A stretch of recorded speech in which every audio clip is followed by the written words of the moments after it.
bore you. I'm finishing up my last week now, as a matter of fact, so I know it can be a bit overwhelming, but I'm here to tell you there's nothing to worry about. You'll be fine. So let's just focus on getting you through your first week, okay? Let's see. First, there's an introductory greeting from the company that I'm supposed to read. It's kind of a legal thing, you know. Welcome to Freddy Fazbear's Pizza, a magical place for kids and grown-ups alike, where fantasy and fun come to life. Fazbear Entertainment is not responsible for damage to property or person. Upon discovering that damage or death has occurred, a missing person report will be filed within 90 days or as soon as property and premises have been thoroughly cleaned and bleached and the carpets have been replaced. Blah, blah, blah. Now, that might sound bad, I know, but there's really nothing to worry about. The animatronic characters here do get a bit quirky at night, but do I blame them? No. If I were forced to sing those same stupid songs for 20 years and I never got a bath, I'd probably be a bit irritable at night too. So remember, these characters hold a special place in the hearts of children and we need to show them a little respect, right? Okay. So just be aware, the characters do tend to wander a bit. They're left in some kind of free roaming mode at night. Something about their servos locking up if they get turned off for too long. They used to be allowed to walk around during the day too, but then there was the bite of 87. Yeah, it's amazing that the human body can live without the frontal lobe, you know? Now, concerning your safety, the only real risk to you as a night watchman here, if any, is the fact that these characters, if they happen to see you after hours, probably won't recognize you as a person. They'll most likely see you as a metal endoskeleton without its costume on. Now, since that's against the rules here at Freddy Fazbear's Pizza, they'll probably try to forcefully stuff you inside a Freddy Fazbear suit. Now, that wouldn't be so bad if the suits themselves weren't filled with cross beams, wires, and animatronic devices, especially around the facial area. So you can imagine how having your head forcefully pressed inside one of those could cause a bit of discomfort and death. The only parts of you that would likely see the light of day again would be your eyeballs and teeth that pop out the front of the mask. Yeah, they don't tell you these things when you sign up. But hey, first station of the breeze. I'll chat with you tomorrow. Check those cameras and remember to close the doors only if absolutely necessary. Gotta conserve power. Alright, good night.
tend to become more active as the week progresses.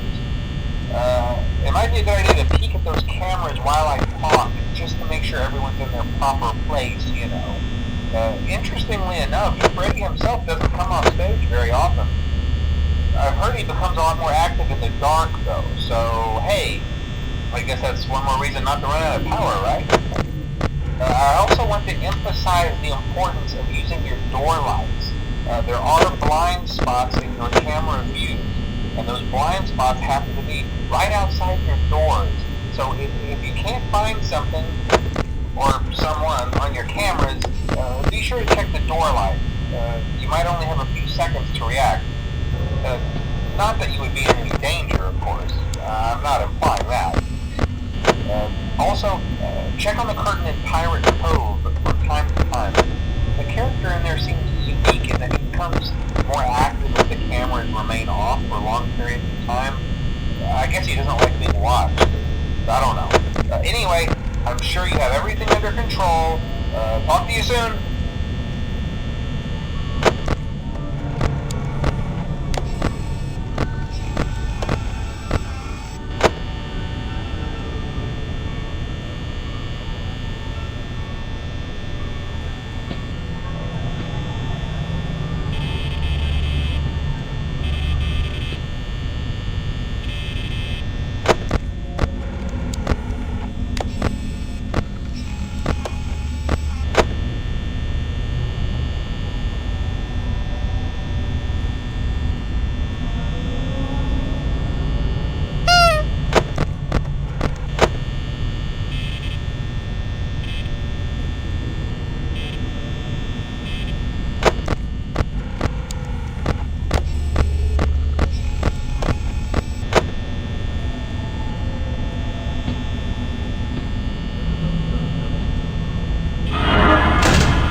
died.